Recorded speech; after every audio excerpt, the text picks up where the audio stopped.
Muito boa tarde a todos vocês que assistem o canal do Conde, que estão conectados aqui ao canal do Conde no YouTube. Eu trago hoje mais uma entrevista para vocês, na tradição, deixa eu só monitorar aqui, na tradição de fazer as entrevistas às 17 horas, durante a semana. E hoje eu trago a Luciana Escobar. Luciana, historiadora, também jornalista, participa com bastante frequência dos hangouts da TV 247, é grande colaboradora. Eu falei para ela assim que eu acho as análises dela muito elegantes, e hoje nós vamos conversar, vamos falar da conjuntura política, vamos falar de Lula, vamos falar, infelizmente, um pouco de Bolsonaro também, e eu quero saudá-la com muita alegria e com saudações democráticas, querida Luciana Escobar.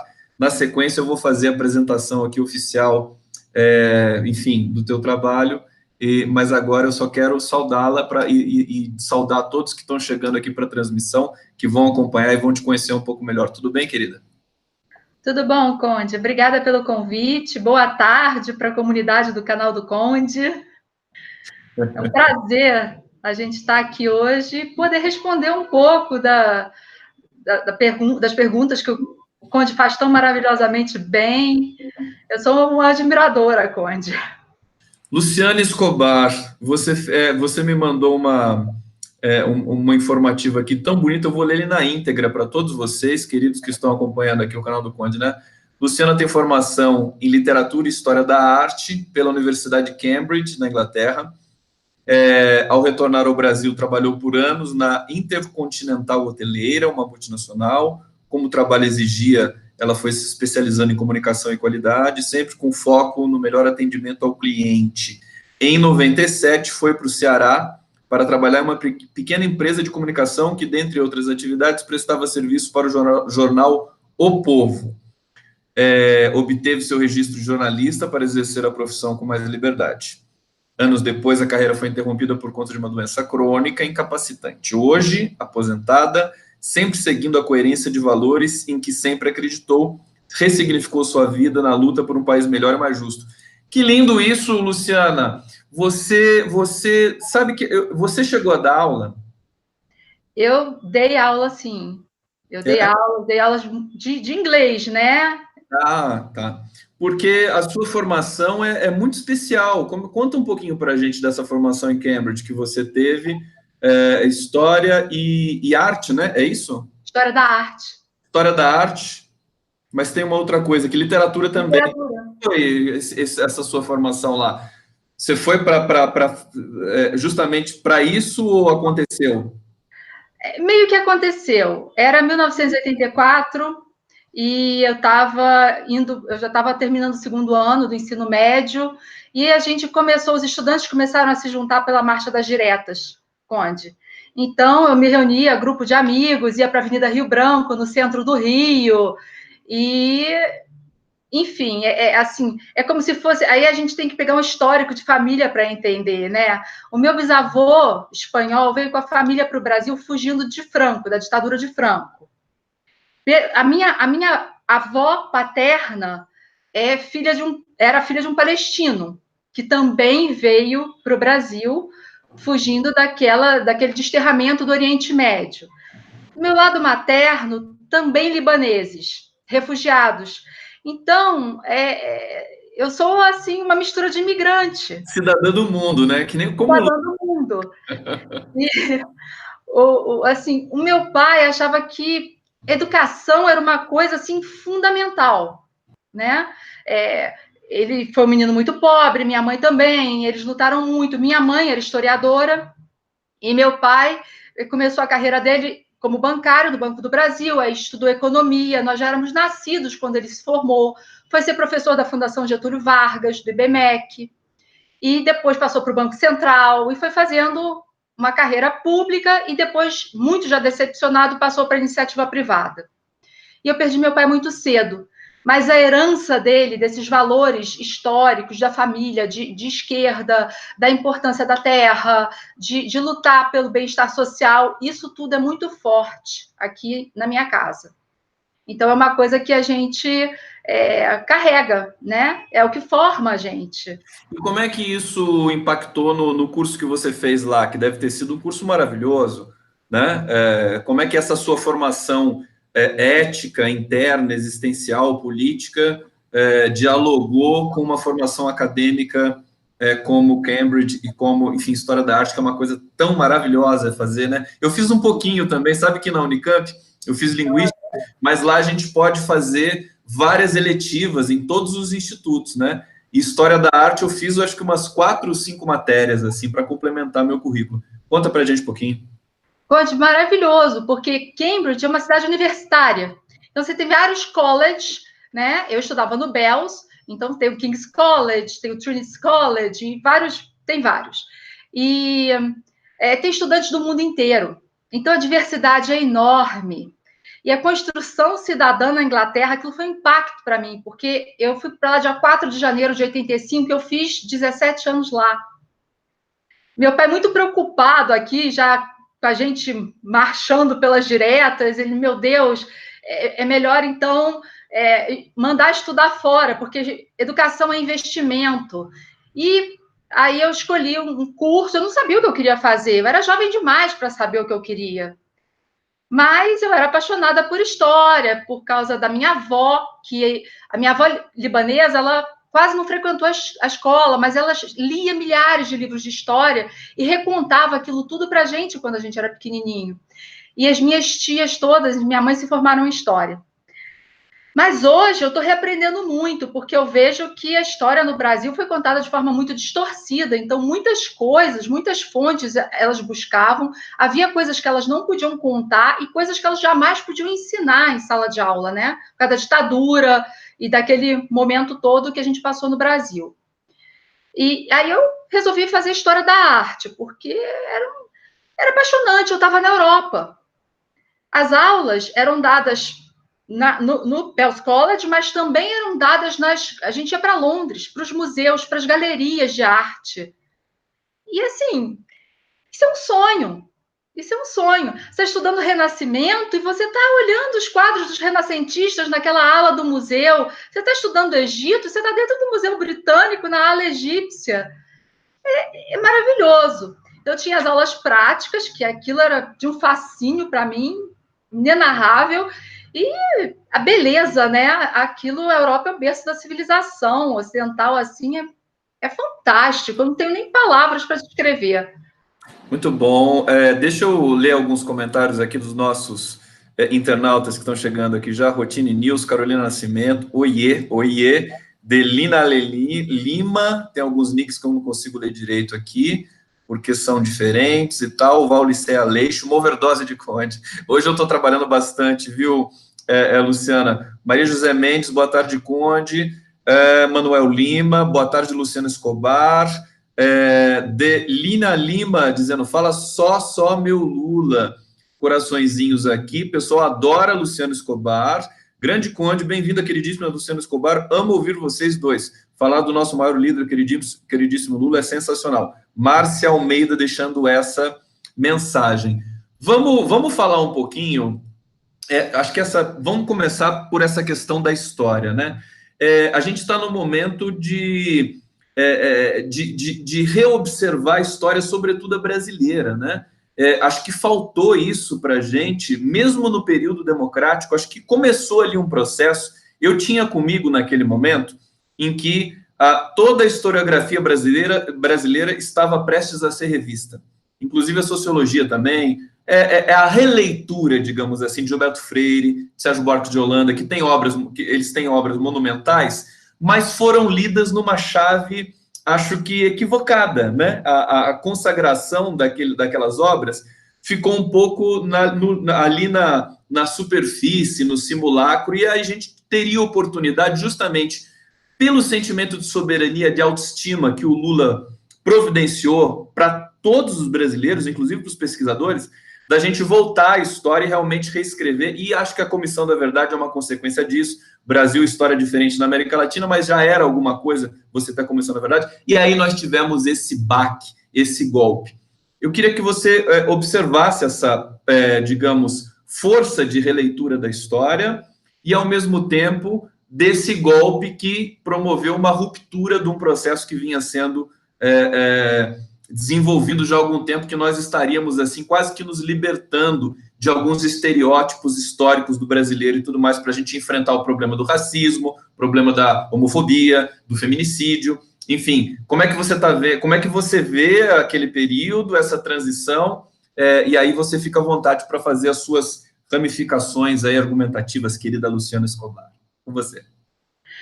Assim, o que eu vejo é que a gente vinha, nos governos do PT, a gente começou a ter essa abertura justamente para aprender mais, ter mais liberdade para aprender sobre a história do Brasil, porque a história do Brasil era dada nas escolas de forma muito distorcida, ou muito superficial.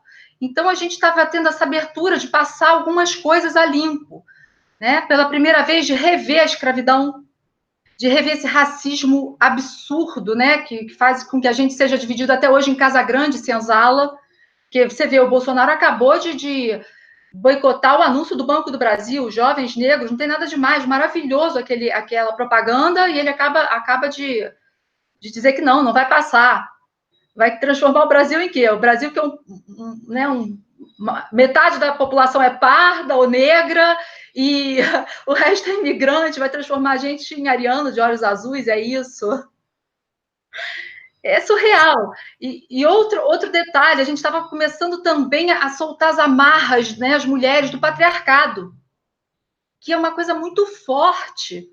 Como nós somos, assim, oprimidas no Brasil, como o feminicídio, você vê que disparou, né? Bastou um período desse discurso fascista, o feminicídio dispara.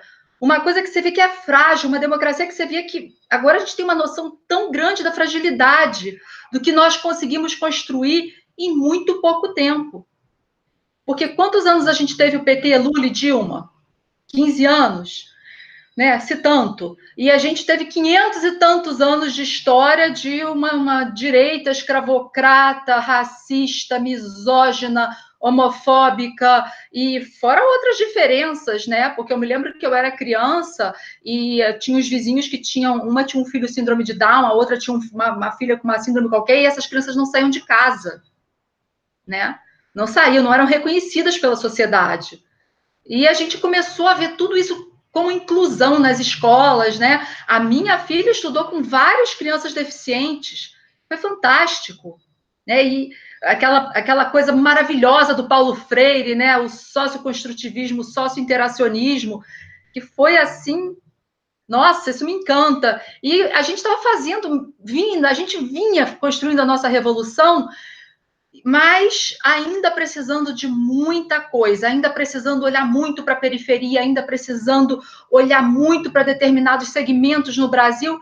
E a gente, quando conseguiu, né? Porque o Lula, eu canso de dizer, ele é mais conhecido no exterior e mais admirado no exterior do que no Brasil.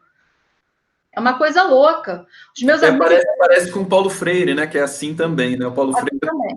Mas o Lula, enfim, ele é muito admirado aqui no Brasil também, mas eu concordo com você, eu acho que esse momento, inclusive agora, ele está sendo... A eleição na Espanha demonstrou isso, quer dizer, o Lula foi um elemento determinante para que o Partido Socialista se fizesse lá 123 cadeiras, que a entrevista dele foi muito impactante lá. Mas desculpa, voltando para você, complementa aí o seu... Não, era difícil até para eu entender...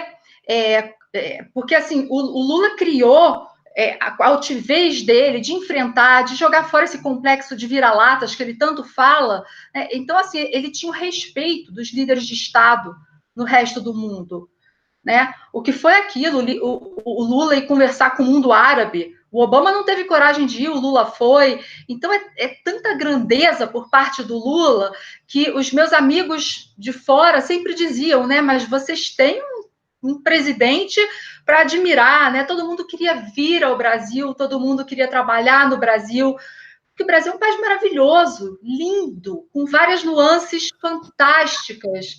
Luciana, isso se inverteu totalmente agora, né? Seus amigos aí do exterior devem estar lamentando profundamente, como todos os amigos do exterior de todos nós, né? Olhando o que está acontecendo no Brasil hoje. Hoje tem uma pesquisa até interessante acho que um filósofo de Harvard, dizendo assim que não se pode subestimar a burrice do Bolsonaro, porque realmente o estrago pode ser grande. Eu já tenho observado uma certa inflexão, uma certa autodestruição nesse governo Bolsonaro, mas eu quero deixar isso um pouco mais para frente, para a gente falar um pouco mais desse legado e desse momento que não se perdeu completamente de jeito nenhum, quer dizer, ele está latente, e eu acho que realmente demanda um tempo. A história, eu estou achando que está até acelerado, porque o Lula vai recobrando o espaço político que ele construiu, e mais uma vez ele está no olho do furacão da democracia do mundo todo, né? Essa entrevista acho que deixou isso muito claro. Eu queria falar com você justamente da mulher, porque eu acho que o Lula sacou a importância imensa de protagonismo da mulher no seu segundo mandato, e por isso que as coisas se encaminharam também para que a Dilma Rousseff fosse a candidata à sucessão do Lula em 2010, né? E por tudo que a mulher vinha representando, né? Como a família, por exemplo, o Bolsa Família é a mulher que recebe o cartão no nome dela para ela poder fazer o gerenciamento desse recurso que ela recebe. Isso foi uma revolução justamente em função de ser a mulher. Nós tínhamos um ministério preenchido por mulheres, nós tínhamos discussão pelo Brasil inteiro de políticas para as mulheres. Foi nesse momento em que a Lei Maria da Penha foi aprovada, acho que foi no começo do governo Dilma, se não me engano. Eu não me lembro que foi aprovada, mas exatamente, mas é todo o processo, né? O processo dos governos democráticos. E aí nós temos o retrocesso de novo. Fala um pouco para a gente da sua percepção desse momento do protagonismo da mulher, de maneira geral, na política. Agora, evidentemente, nós voltamos para trás, mas aquele momento foi muito luminoso, né? Foi muito importante. Como é que você sentiu isso sendo mulher? Como é que você percebeu esse fenômeno?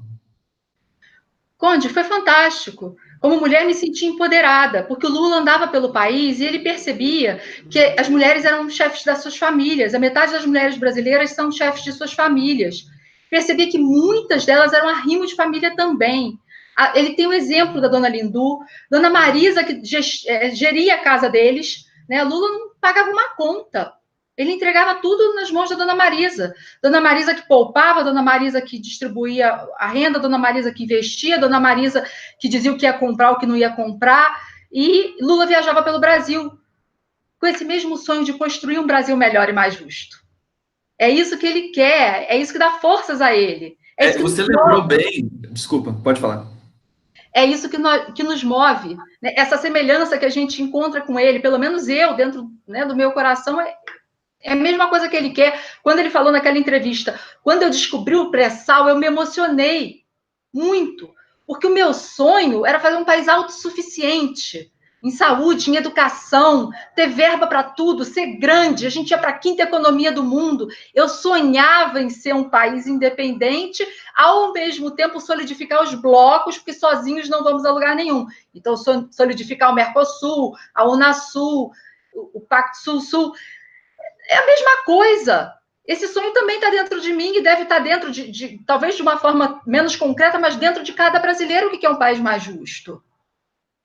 E eu acho que essa dimensão, acho que o Lula tem uma dimensão feminina muito forte, justamente por causa da mãe dele, a dona Lindu, que é muito importante, que é a grande imagem dele.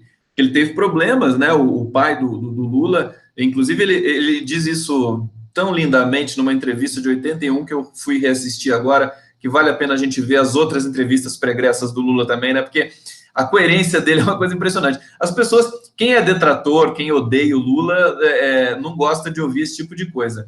Acho que paciência, né? Nós temos de falar, temos de realmente entender, né, essa potência intelectual que é o Lula, né? Política, intelectual, espiritual, que é o Lula. E vai ficando cada vez mais monumental à medida em que a perseguição não cessa, não tem o seu ponto de retorno, mas que eu acho que também está próximo. Eu acho que essa dimensão feminina é a dimensão do cuidado, né? Acho que o Lula cuidou, ele não quis ser aquele paizão, né? Como Getúlio Vargas. Getúlio Vargas é aquela coisa ainda muito, né? Aquela coisa falocrata ainda no Brasil, né? O Lula já é totalmente diferente, ele não é aquele cara que chega para tocar o terror e promover, digamos assim, um autoritarismo. É uma coisa muito impressionante, isso irritou demais a nossa elite, né, Luciana? Que coisa impressionante. Fala um pouquinho pra gente. Irritou muito. O primeiro contato que eu tive com a elite foi justamente quando eu fui estudar na Inglaterra. Porque eu estava no meio dos filhos da elite brasileira, né? Eu estava no meio deles. E meu pai não era da elite, meu pai era um trabalhador, então eu não era totalmente aceita. Eu era aceita entre aspas, né? Eu era aceita entre aspas, porque eles só aceitam os próximos. Então, sobrenomes, né, como Magalhães Pinto, como os Esteves, como os Lema, Ana Vitória Lema estudou comigo, os Neves, Ronaldo Neves, Aécio Neves, eu não era aceita assim totalmente por esse pessoal. E foi fantástico para mim, Conde, sabe por quê? Porque além de eu observar bem, eu gosto de observar, gosto muito, eu tenho paixão por gente. Então, além de eu observar bem aqueles movimentos daquelas pessoas, eu fiz amizade com gente do mundo inteiro. Eu não andava naquele grupo de brasileiro que eu tinha horror àquilo. Eles andavam juntos, no mesmo grupo, sabe? E como eu não era parte daquele grupo, eles eram simpáticos, claro, porque se eu estava estudando naquela escola, era porque meu pai podia pagar aquela escola tanto quanto o pai deles. Mas eles andavam naquele grupo e, olha, eles aprontavam coisas assim de envergonhar qualquer um. Teve uma que furtou A na elite brasileira Benetton. envergonha o Brasil, né? É uma coisa Ah, impressionante. você imagina uma filha da elite furtando na Benetton e sendo pega na Inglaterra, né, em Windsor. Que ridículo.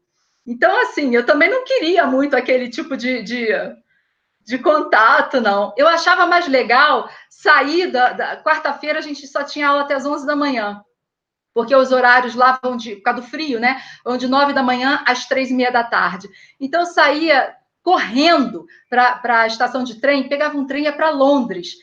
Porque em frente à casa do parlamento, se você subir num caixote, você pode protestar, sabe? Seja lá do que for, e aquilo me fascinava. Porque o Partido dos Trabalhadores, Conde, foi o primeiro contato que eu tive com o Partido dos Trabalhadores, ficava ali.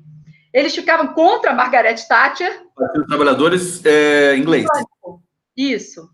Então, eles ficavam contra a Margaret Thatcher, fosse a pauta que fosse nas casas do parlamento. Claro, uma parte do povo podia entrar para assistir e a maior parte ficava do lado de fora, fazendo pressão contra as votações na casa do parlamento. E a gente podia subir num caixote, podia escrever em cartaz, cartolina. A polícia não incomodava. A polícia inglesa, ela é pacífica, ela não é armada, ela não incomodava. A menos que houvesse confusão, claro. E quando tinha alguma vitória do povo sobre a Thatcher, nossa, era uma comemoração fantástica, todo mundo se abraçava, não sabia nem quem estava abraçando, mas era aquilo que eu gostava. E fiz amigos do mundo inteiro, gente que depois que eu fui passear... Muitos indianos lá, né? Fez amigos indianos. Eles estão muito presentes lá, né? Tem muitos indianos que estudam, moram, trabalham. Japoneses, né? Do Oriente Médio também, muitos japoneses, muito doces, amáveis. Os italianos são adoráveis, holandeses também, enfim. E depois franceses. Essa Claro. coisa, essa coisa cosmopolita do cidadão do mundo, isso é tão bonito. A elite brasileira não tem a menor ideia do que seja isso. É uma coisa tão deprimente. Quando eu vejo, eu vou usar uma figura de linguagem, uma metáfora para você. Por exemplo, o Manhattan Connection, que é aquele programa da Globo News, com o Lucas Mendes, o Diogo Mainardi.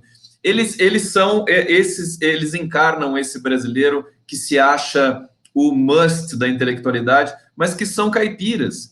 E eles estão lá e eles falam para eles mesmos, eles não têm conexão com Nova York, assim, orgânica, como eles gostariam de ter. Eu me lembro de...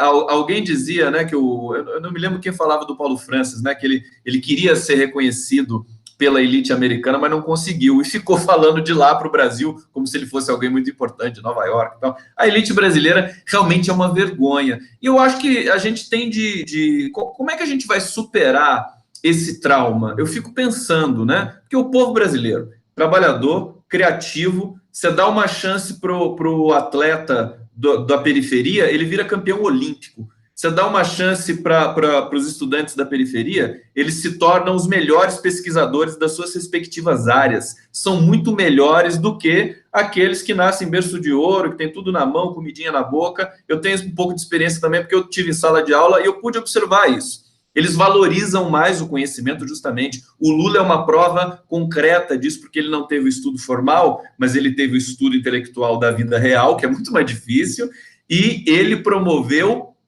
a maior revolução na educação brasileira, né?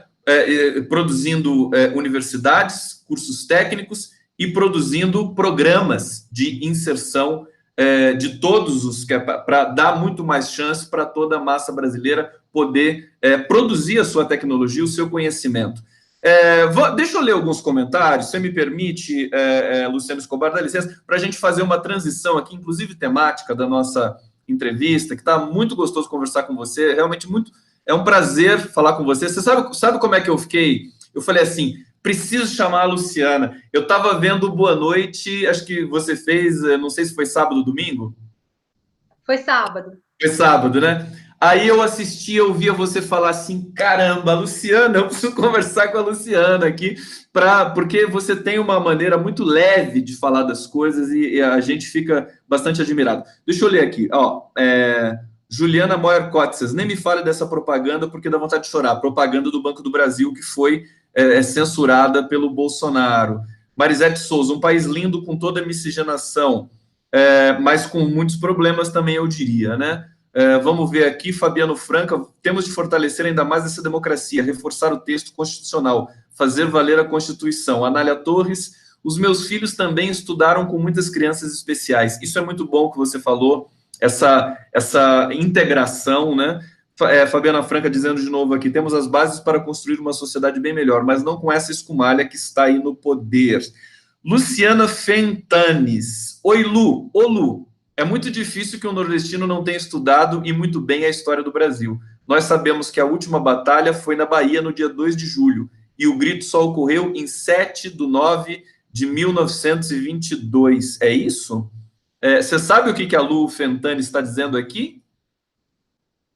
Sobre o grito da Bahia? Nesse momento, eu não identifiquei aqui. Não identifico, mas o nordestino, ele é fantástico. Eu morei 7 anos no Ceará, e eles são profundamente politizados. Eu acho que eles são mais evoluídos que a gente aqui no Sudeste, Conde, e é um prazer enorme você conviver com o pessoal no Nordeste. Enorme, dentro desse campo intelectual, político, é fantástico. Eu, assim, passei 7 anos felizes em Fortaleza, no Ceará, trabalhando e vivendo. Pois é, a gente teve a prova concreta nesse momento, né? Quer dizer, o Nordeste parece que é o bastião de civilização do Brasil. É uma coisa impressionante. Eu tenho falado sempre disso aqui. Eu tenho é um pouco vergonhoso o estado de São Paulo, né? 30 anos comendo partido Tucanistão. Nós temos o Dória agora, assim, que também envergonha, né? Quem está aí, enfim, que se auto-identifica no eixo da civilização, da democracia, do segmento democrático. Vamos falar um pouco, Luciana, da entrevista do Lula, que ainda repercute no mundo inteiro, e, sobretudo, eu queria que você falasse da sua percepção sobre essas eleições na Espanha e sobre o que elas podem anunciar em termos de retorno de um discurso civilizatório, né, da esquerda. A esquerda teve uma vitória muito expressiva na Espanha, e, segundo nos consta, influenciada pela entrevista do Lula, que foi feita pelo El País, e o El País teve a sua primeira página mais acessada na história, com a entrevista do Lula. Eu tenho achado que o Lula vai impactar muito fortemente nas próximas eleições europeias, em outros países que estão ali, França, né? Mesmo com a iminência dele sair da masmorra de Curitiba, eu acho que essa influência vai continuar aumentando. Como é que você viu essa entrevista do Lula, seguida dessa vitória da esquerda na Espanha? Eu não tenho dúvida de que impactou, porque desde que nós estamos nesse processo, há 10 anos que a gente vai vendo, inclusive aí a gente passa, né, pelo nosso início de golpe aqui, impeachment da Dilma, a consequente prisão do Lula para não deixar que ele se elegesse de novo, enfim, a gente vê essa onda de extrema-direita tomando conta, né, o discurso ficando mais conservador, a gente vai vendo isso assim, tímido no início desses 10 anos para cá, mas depois isso toma corpo, né? E a gente emplaca esse Bolsonaro aqui, E a gente, cada dia que passa, é um show de horror que sai da boca dele, ou dos filhos, ou dos filuchos dele, enfim. Agora, eu já começo a sentir que, por ter o Bolsonaro, porque até a extrema-direita na Europa, Conde, a gente não pode comparar com o Bolsonaro. Porque dentro do processo civilizatório europeu, eles lá não fazem, nem falam o que o Bolsonaro fala aqui, porque estaria todo mundo preso. E lá na Europa também, Luciana, permita-me dizer, parece que eles praticam jornalismo lá. Existe uma pluralidade de jornalismo maior do que aqui. Lá existem, assim, vários canais onde você pode ter referências diferentes. A mídia não é tão concentrada em oligarquias como aqui. Aqui a gente tem uma coisa só. Você coloca no canal que você quiser, que você vai ver a mesma coisa, ouvir a mesma coisa.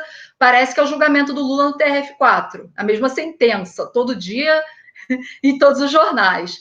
E lá você tem essa pluralidade, né? E você, lógico, você tem um respeito muito maior por todas as opções ideológicas das populações. Mas eles passaram por revoluções sociais mais cedo também que a gente. Eu vejo esse momento nosso brasileiro como um momento pedagógico, um momento realmente de reconstruir e também a gente tomar consciência de que a gente tem que reeducar e continuar educando, né? Porque não é só reeducar o que não ficou muito bem feito lá atrás, a gente também tem que continuar levando essa educação. O Bolsonaro pode não querer que ela chegue à periferia, aos mais pobres ou a toda a população brasileira, mas a gente tem a obrigação de empurrar. Ele não pode só ele não querer. Nós temos que querer o contrário e temos que fazer acontecer. Não podemos permitir. Eu acho que a gente está num momento, você tem toda a razão, eu tenho dito isso, quer dizer, o momento é pedagógico, parece que o Bolsonaro está sendo necessário para o Brasil se reencontrar consigo próprio, né? Depois de uma estruturação, de uma configuração atípica de um país, nós não tivemos guerra propriamente para nos tornarmos independentes, foi tudo um pouco um logro, né? Parece que foi um pouco uma encenação, né? E aí nós, enfim, com outras consequências, evidentemente, também dessa elite que tomou conta do país. Eu acho que eles sempre promoveram, a impressão que dá, eles demonizaram o povo, né? Desde sempre. O povo foi demonizado, nós tivemos a primeira ruptura disso com Getúlio Vargas, basicamente, na minha opinião, né? Historiografia pode ter algumas diferenças aí, mas que imediatamente também houve o contra-refluxo, né? Houve o refluxo dessa libertação parcial do povo que a era Vargas promoveu com todos os seus senões, mas foi a primeira era que promoveu, acho que, uma libertação e um estímulo à economia de um país tão rico e tão gigante como o Brasil.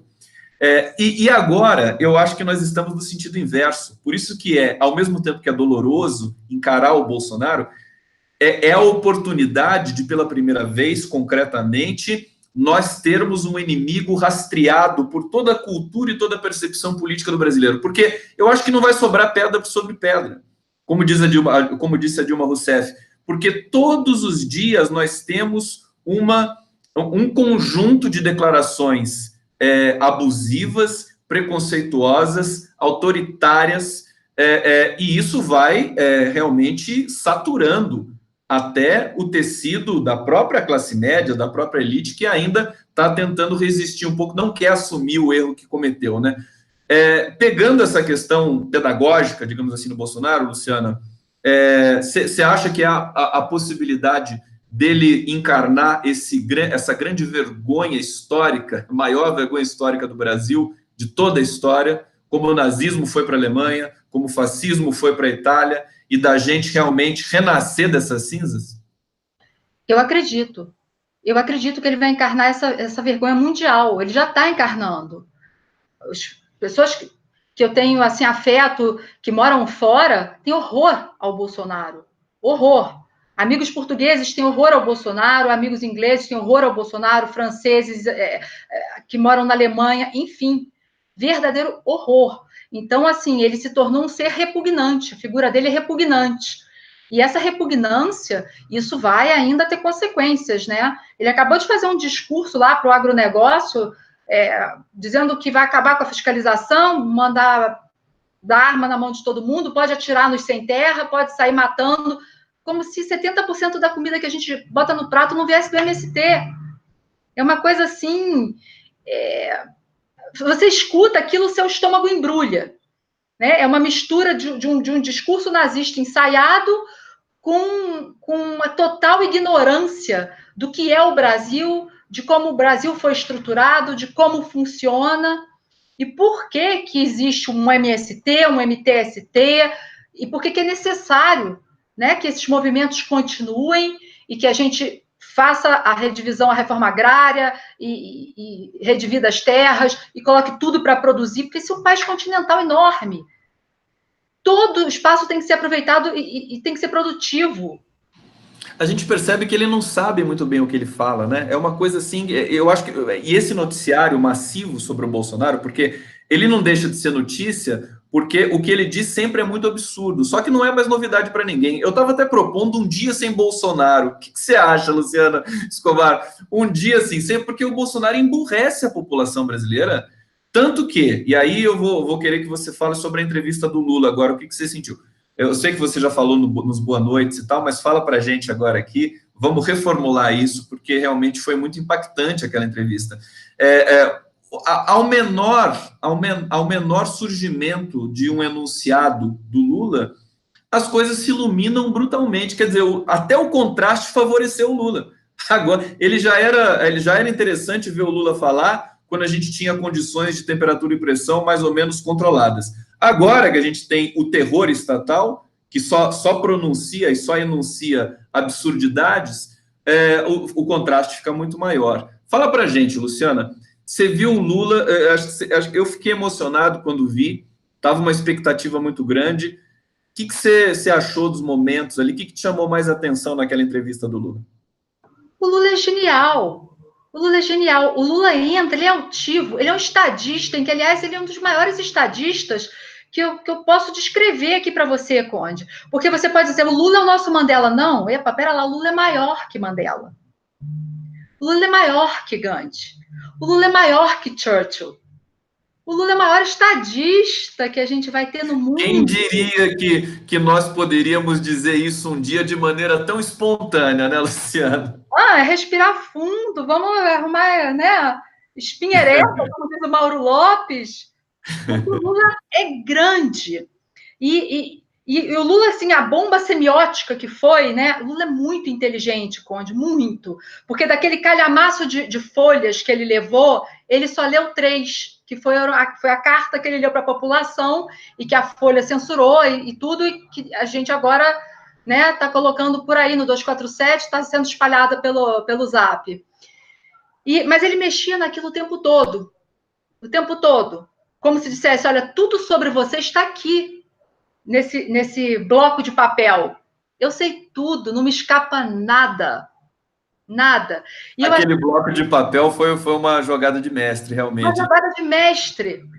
E quando ele falou do Criança Esperança do Dallagnol, e aquilo é um show de linguagem, aquilo é fantástico. Bom, Criança Esperança, aquilo te leva para a Rede Globo.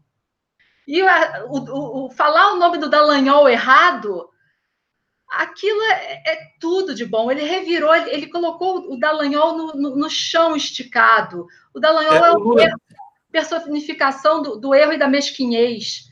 Eu acho que ele é tão... Ele tem tanta posse do sentido histórico daquilo que ele significa que até a espontaneidade dele se torna estratégica. É uma coisa impressionante, porque ele foi espontâneo em todos os momentos também, né? A gente interpreta, né, cada palavra encaixada cirurgicamente no lugar certo. É a experiência que ele tem de 40 anos de vida pública, né? Você quer complementar, querida, sobre a entrevista? Luciana? Podemos ficar horas falando sobre a entrevista do Lula. Vamos retomar a entrevista depois, porque tem uma internauta aqui, está dizendo uma coisa que eu acho muito importante. Deixa eu só relocalizar aqui, né? A Carmen Souto, ela está dizendo, falem das terras indígenas como Xingu, cercadas de agrotóxicos pelos rios contaminados. Eu acho que a questão indígena é central nessa, digamos, tentativa de reconciliar o Brasil consigo próprio, porque os indígenas são os habitantes naturais desse território, e nós, enfim, europeus, descendentes de europeus, é que lhes extraímos essa soberania, digamos assim, primeira, né? E os indígenas não têm medo, e eles, nós temos 180 línguas indígenas no Brasil, talvez até mais, sem conhecer. O governo está... Nem vou entrar muito no mérito do governo, porque realmente tudo é muito degradante. Eu conversei com a atriz Lucélia Santos, que é uma das pessoas que mais defendem a causa indígena no Brasil. Nós acabamos de ter o acampamento Terra Livre. Como que você vê essa força espiritual que os indígenas estão promovendo nesse momento? Porque eles estão ameaçados, né? Eles já perderam mais médicos, os médicos cubanos que atendiam eles pelo Brasil inteiro, porque médico brasileiro não quer ir na aldeia indígena, né? Infelizmente. E eles estão, enfim, e daí começa a morrer criança indígena, as pessoas começam a morrer, os idosos, enfim, a população indígena começa a ter problemas graves. Você acha que pode ser nós temos aí a primeira deputada federal, que é a Sônia Guajajara.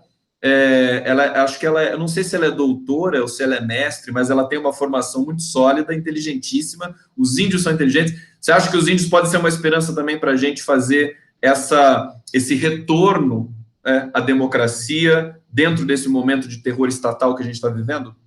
Sem dúvida. Eles são nosso povo originário, eles têm direito àquelas terras, e a gente tem uma preciosidade que é a Amazônia, que a gente tem que entregar ali, tem que demarcar as terras sim, e tem que entregar para que os índios administrem aquele espaço deles. Porque tudo ali, Conde, a gente tem riqueza antropológica ali, a gente tem ecossistema ali, a gente tem tanta coisa relacionada às culturas indígenas ali, que não dá para desprezar.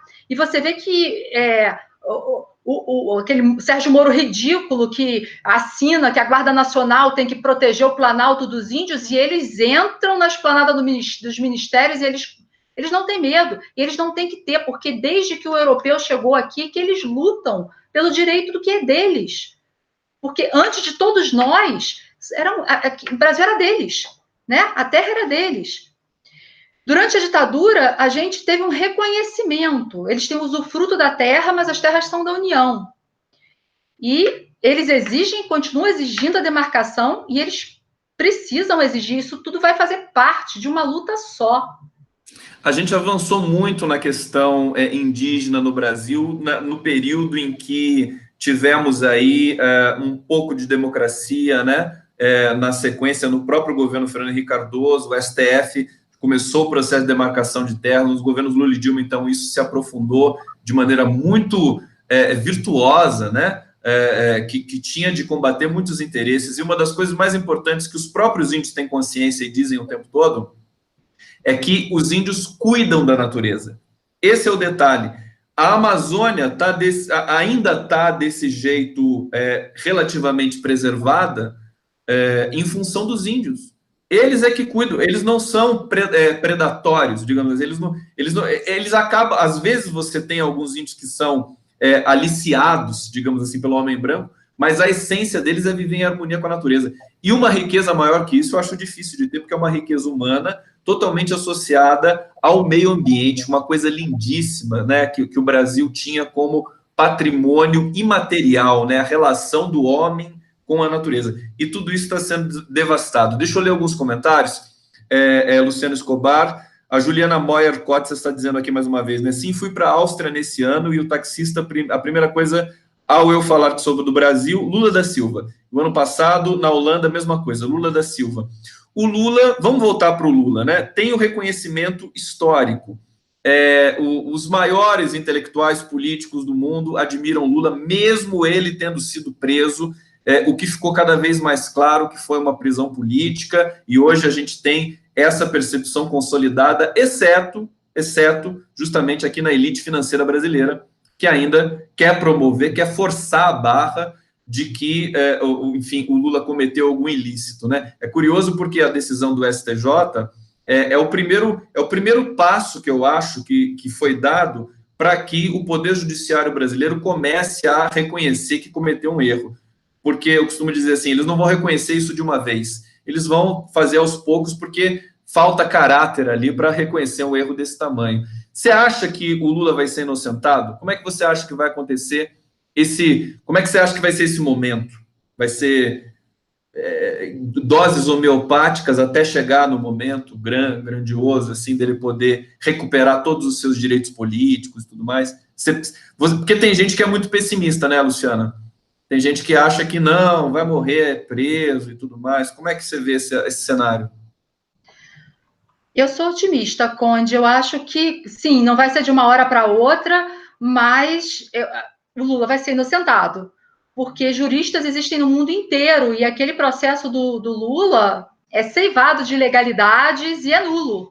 Ele não cometeu crime nenhum, aliás, em nenhum desses meia dúzia de processos que tem contra ele aí, se a gente pegar e for ler e conversar com algum amigo que seja advogado ou jurista e tudo, você começa a entender que não há nada ali. Riqueza pessoal, o Lula não tem, e assim, ele não levou vantagem.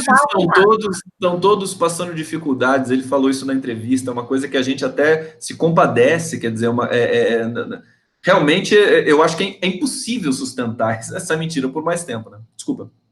Não, é doloroso, porque não há contas no exterior, não há patrimônio, não há rios de dinheiro em lugar nenhum, então, assim, que corrupção, que lavagem de dinheiro, aonde? Né? Isso é fácil. Rastrear laranja é fácil. Você lembra do Maluf? Todo mundo, o Brasil inteiro sabe onde é que foi o dinheiro do Maluf, os laranjas do Maluf, porque a coisa mais fácil é seguir o dinheiro, sabe? Não há o que escape à Receita Federal, não, Conde. Isso aí é ilusão, isso é ignorância. Então, se houvesse realmente esses milhões que dizem que o Lula roubou, facilmente seriam encontrados. O Lula é inocente, isso não tem a menor dúvida. É uma tese muito, mas muito descaradamente mentirosa, né? Uma coisa assim que acho que até por ser tão absurdamente mentirosa é que a imprensa tradicional acabou, né, falando, não, passa isso, né?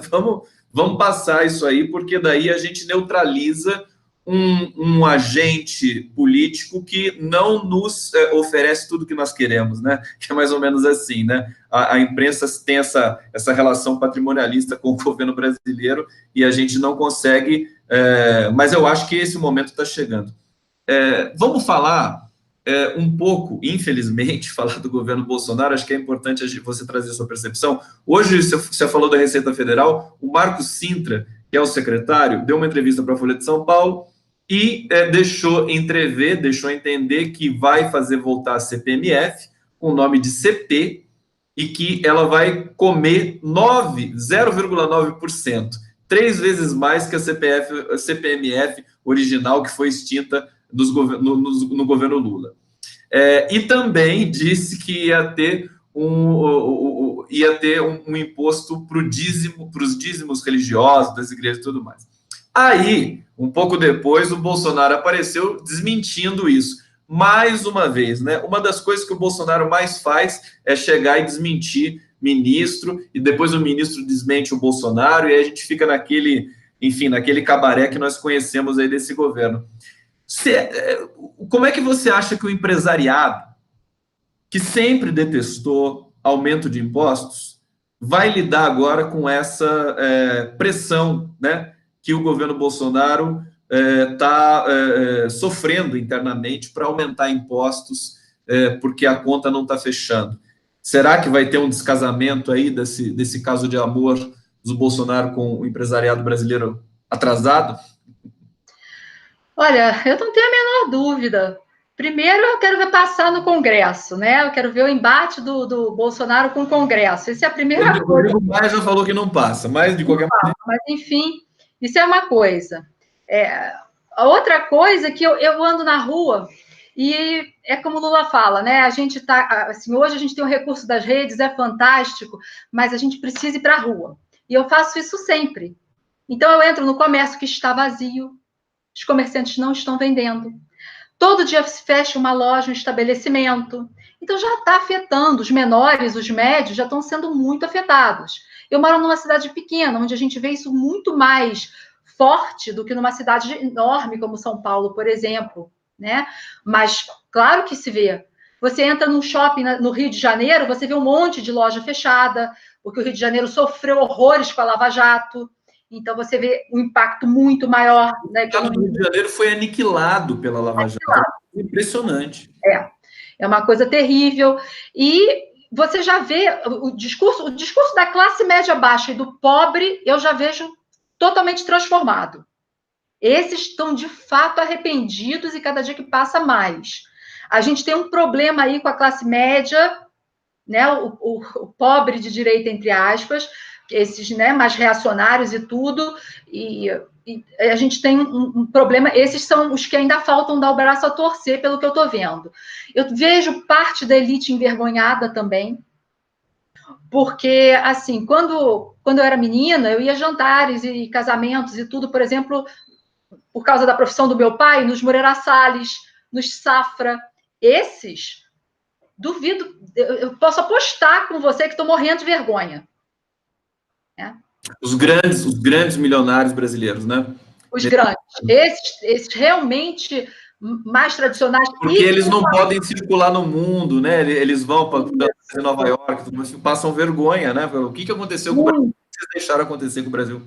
Muita vergonha, já estão passando muita vergonha. Assim como o nosso corpo diplomático já vem passando muita vergonha. Eu tenho um primo diplomata e nos Estados Unidos agora, veio de Londres para lá, muita vergonha. São interpelados o tempo todo. Então, isso aí é notório em relação a esse governo Bolsonaro. Notório. Ele está envergonhando. O Lula preso é uma humilhação. Eu tenho um conhecido na França que veio passar uma semana na vigília Lula livre e ele trabalha lá na Secretaria de Educação em Lyon, e ele falou assim, nossa, como é que vocês podem ter deixado prender o Lula? Você vê que o Sarkozy passou 2 dias lá em interrogatório, mas a França nunca vai se rebaixar e prender o Sarkozy. Isso é rebaixar uma nação diante do mundo, prender um presidente. Então... E que eu acho que é porque a nossa elite, essa classe média mais alta, né, que acha que a classe média, na verdade, nem é, como diz a Marilena Chaui, mas de qualquer maneira tem patrimônio, acha que, na verdade, eles detestam o Brasil, eles são os inimigos do Brasil, né? Falam mal do Brasil no exterior e querem educar os filhos no exterior, e acha que tudo depende dessa relação, e querem pisar e sufocar o povo brasileiro aqui no Brasil. Então, eu acho que tem uma situação... Eu vou ler um tweet aqui do Márcio Postman para você, para a gente comentar a questão da economia brasileira, como você disse aí, que as coisas estão realmente, quer dizer, o estado do Rio aniquilado. Eu fui num shopping center esses dias aí, que eu não ia há algum tempo, lojas todas fechadas, tudo, não tem produto, é uma coisa impressionante. A economia brasileira totalmente estagnada. Já reduziram, né, a projeção de crescimento para 2019 8 vezes. E acho que vão reduzir de novo, quer dizer, está em 1%. Está tudo parado. Deixa eu ler aqui a frase o tweet do Postman. Mudança de rumo. No governo do PT, filho de pedreiro podia se formar engenheiro. Agora, 3 anos após o golpe contra Dilma, engenheiro formado fica desempregado e vira prestador de serviços individual de transporte, Uber. Acabou de sair uma estatística dizendo que Uber e o iFood já respondem por 4 milhões de empregos, obviamente precarizados, como são os empregos do iFood e do Uber que nós conhecemos, sem direito a nada. E a situação do emprego no Brasil, acho que é a pior da história, né? Nós temos desalento, nós temos mais de quase 30 milhões na informalidade, o desemprego na grande São Paulo está em 16%, segundo o IBGE. A gente viu aquela fila no Vale do Anhangabaú para uma vaga, e aí eu queria que você comentasse para a gente, quer dizer, o Lula falou na entrevista, né? O neoliberalismo não deu certo em nenhum lugar do mundo. E ele até brincou com o Paulo Guedes e com o Bolsonaro, dizendo assim, né? Você ama os Estados Unidos, ama não sei o quê, ama sua mãe, ele falou para o Bolsonaro, né? Ama sua mãe. Como é que você vê? Se eles não vão conseguir consertar a economia e vão continuar chafurdando nesse governo com declarações estapafúrdias no dia a dia? Quer dizer, como é que vai ficar essa situação política brasileira, Luciana? Alguma coisa vai ter que acontecer aí, Gondi, porque o Brasil não vai aguentar muito tempo mais disso, não. Se você, assim, eu tenho informações que a gente está perdendo por uma média mensal de 15 bilhões em arrecadação. Multiplica isso por um ano. O que nos segura ainda é a reserva cambial que o Lula e Dilma deixaram de 371 bilhões de dólares, que foi o que o Lula falou. Paulo Guedes, você quer tirar 1 trilhão dos velhinhos? Pega as reservas cambiais com dólar a R$ 4, vende, você pega o seu trilhão, deixa os velhinhos em paz. Eu não sou velhinha, mas eu também sou aposentada. Então me deixa em paz, Paulo Guedes, porque no governo Lula eu tinha aumento real. E eu consegui criar minha filha, colocar ela numa universidade federal, eu estou conseguindo formar minha filha, e a minha aposentadoria hoje já perdeu 30% do valor. Então, pelo amor de Deus, do Temer para cá a gente só perde. A gente perde o valor do que a gente recebe, a inflação está aumentando, daqui a pouco a gente entra numa zona aí de perigo. Pois é, até a inflação ele está conseguindo a proeza de fazer...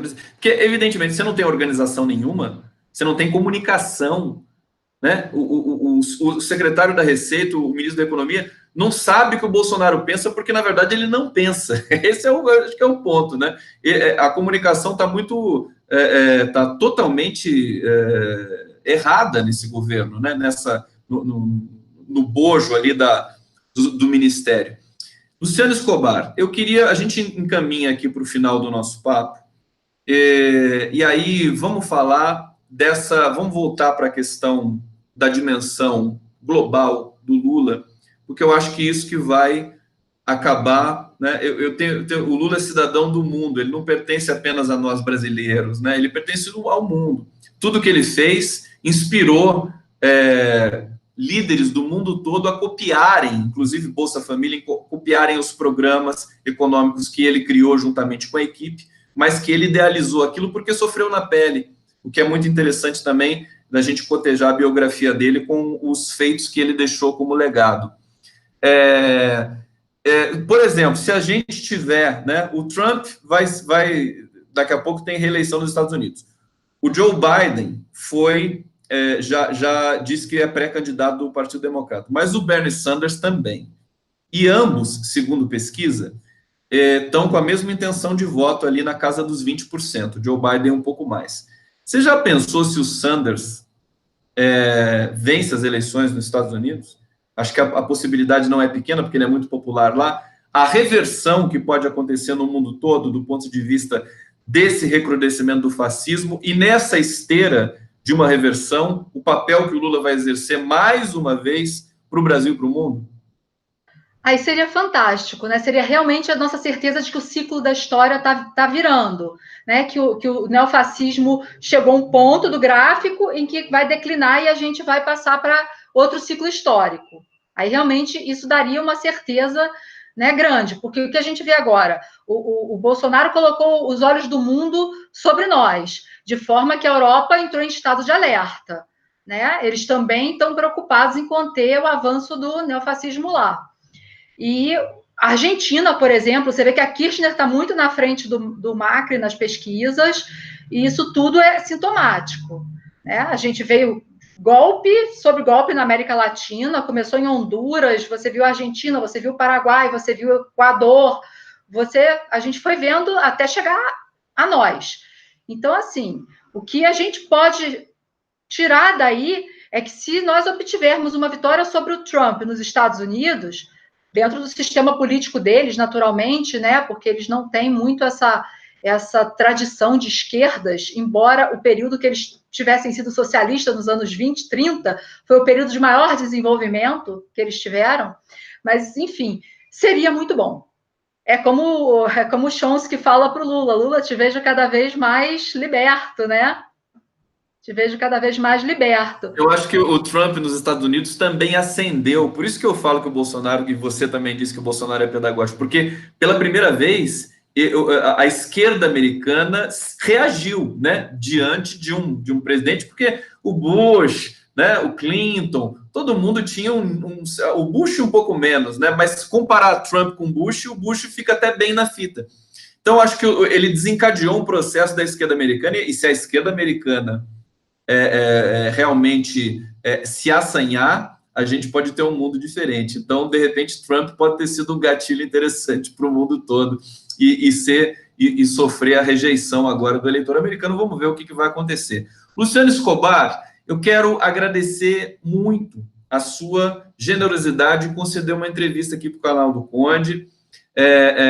Muito bom conversar com você. Os internautas estão aqui super felizes, encantados com você, como é praxe. Aliás, você devia ter o seu canal também no YouTube. Eu estou falando isso para todo mundo agora, tem que montar o canal. Eu vi que você tem um canal lá, né? Você podia, né, fazer as suas lives e tal. Você curte essa ideia, Luciana? Olha, eu estou reaprendendo, estou aprendendo muito, e cada dia que passa eu vou agregando mais alguma coisa, isso pode acabar num caminho natural. Vamos ver, eu vivo um dia de cada vez, Conde, eu vivo um dia de cada vez. Não me programo muito, e eu acho que é daí que vem um pouco dessa minha leveza, né?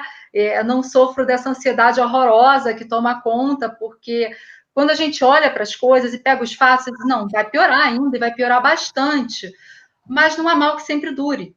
E a história é feita de ciclos mesmo, a gente sabe que os ventos vão começar a soprar de outra forma, e o Lula ter aparecido, né, nessa briga entre o STF e os bolsonaristas, né, saiu a entrevista do Lula e foi um sopro de luz, porque o Lula é luz.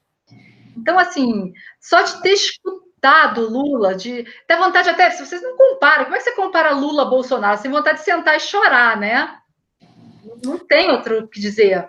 Não tem a menor condição. Você tem toda a razão, realmente foi um momento muito especial. A gente está sendo, enfim, estamos num momento especial da história do Brasil. Estamos aí na luta contra essa imprensa hegemônica, né? Tentando produzir um jornalismo independente, interpretar essas questões aí que vão aparecendo ao longo do dia, ao longo da semana, dos meses, enfim, desse governo terrível do Bolsonaro. E assim, com essa mensagem sua, acho que fica bom da gente encerrar o nosso papo, porque é uma mensagem de esperança, é uma mensagem que acena realmente para essa presença forte do Lula nos próximos momentos. Ele já poderia requerer a sua liberdade, né? Agora vamos ver como é que esse processo vai se dar, porque vai ser também um momento que vai gerar uma tensão, mas ao mesmo tempo vai gerar uma energia política muito boa. Querida Luciana Escobar, muito obrigado pela sua generosidade em conceder a entrevista. Espero encontrá-la em breve, aqui no canal do Conde ou lá na TV 247, como a gente costuma se encontrar também. Beijo muito grande para você, para todos os internautas que acompanharam a gente aqui. Beijo. Beijo enorme. Muito obrigada. Eu que agradeço. Valeu. Até a próxima, gente. Daqui a pouco tem live. Hoje vai ser às 7h30, tá? Não vai começar às 7h. Um grande beijo e até já já.